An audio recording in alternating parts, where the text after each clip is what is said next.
안녕하세요. 마침내 법과 사랑에 빠지다 마법사 김상현 변호사입니다. 오늘은 최근 유행하는 사기 수법들이 어떤 것들이 있는지, 간단하게 각 유형별로 어떻게 대처를 해야 되는지 그 대처 방안을 한번 알아보도록 하겠습니다.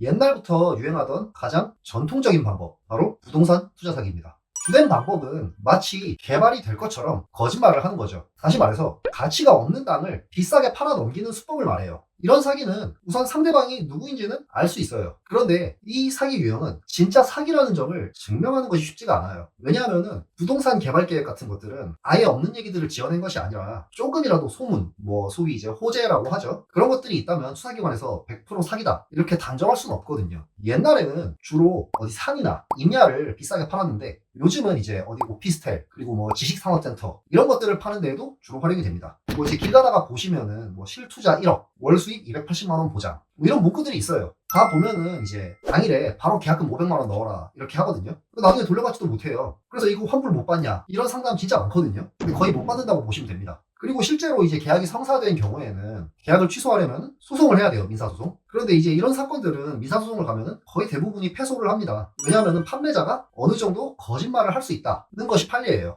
그래서 이런 사건들을 민사소송에서 승소를 하려면은 우선 형사 고소가 성공적으로 이루어져야 합니다. 법원의 판단을 뒤집을 객관적인 근거가 되거든요. 그런데 이게 입증하기는 쉽지 않을 거예요. 사기를 당했다면 아무래도 금전적인 여유가 없으시겠지만 그렇다고 이런 사건들을 혼자 고소를 진행하는 것은 좀 추천하지는 않습니다. 이미 한번 고소를 해버리면 더 이상 고소를 할 수도 없고, 그런데 변호사가 붙어도 쉽지 않은 사건을 혼자 진행하신다면 글쎄요, 아무래도 쉽진 않겠죠. 이제 보면은 옛날에는 본인을 사칭해가지고 지인들한테 연락을 하는 방법이 줄을 이뤘어요. 그러다가 시간이 조금 더 지난 뒤에는 중앙지검 누구입니다 해서 금융정보를 빼돌리는 방식으로 진행이 됐고요. 그 뒤에 이제 피싱에서 조금 더 발전한 방법이 있어요. 바로 스미싱이에요. 주로 이제 앱을 설치하는 방법을 통해서 우리가 흔히 좀비폰을 만든다 이렇게 표현을 하는데요. 그런 스미싱이 이제 정말 많아졌죠. 명절만 되면은 택배인 척 하면서 링크를 누르게 하고, 최근에는 이제 부고 소식을 가장한 그런 스미싱도 있었어요. 이제 보이스피싱은 가장 큰 문제가 있습니다. 이게 누군지 아예 특정을 할 수조차 없어요. 대부분이 이제 대포폰, 대포 통장을 사용을 해요. 그런데 이 명의자들을 잡아봐야 아무런 의미가 없어요. 그러면 이제 우리가 명의자가 지금 문제가 있다. 그럼 그 다음에는 누구를 추적해야 될까요? 바로 인출책이죠. 보시면은 인출책들이 진짜 많이 잡히거든요. 주로 ATM 근처에서 현장을 덮치는 경찰들한테 현행범 체포가 돼요. 그럼 이제 사기의 공범으로 기소가 되는 거고, 사실 인출책 같은 경우에는 까딱 잘못하면 바로 구속입니다, 이거. 그리고 피해자 입장에서는 이 사람을 붙들고 늘어질 수밖에 없어요. 아까 말씀드린 것처럼 현실적으로 본범을 잡는 게 쉽지 않거든요.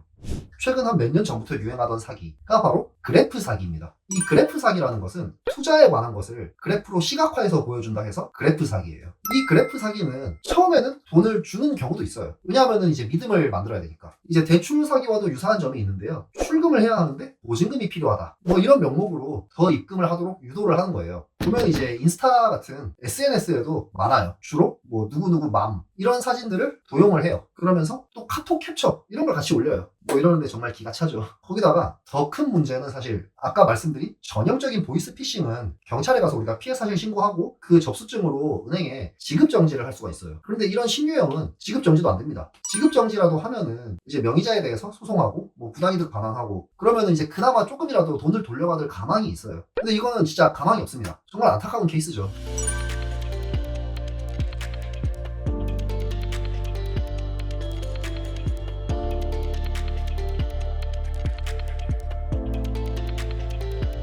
그 외에도 이제 로맨스 스캠이니 대출 사기, 외화 환전 사기로 이제 일반 투자 사기, 최근에 문제됐던 이탈리아 푸른 꽃게 투자 사기, 이런 것들이 있는데요. 이 촬영하다 보니까 생각보다 영상이 길어지게 되어서 다음 영상에서 나머지 이제 유형들에 대해서 한번 이야기해볼까 합니다. 오늘도 시청해주셔서 감사합니다.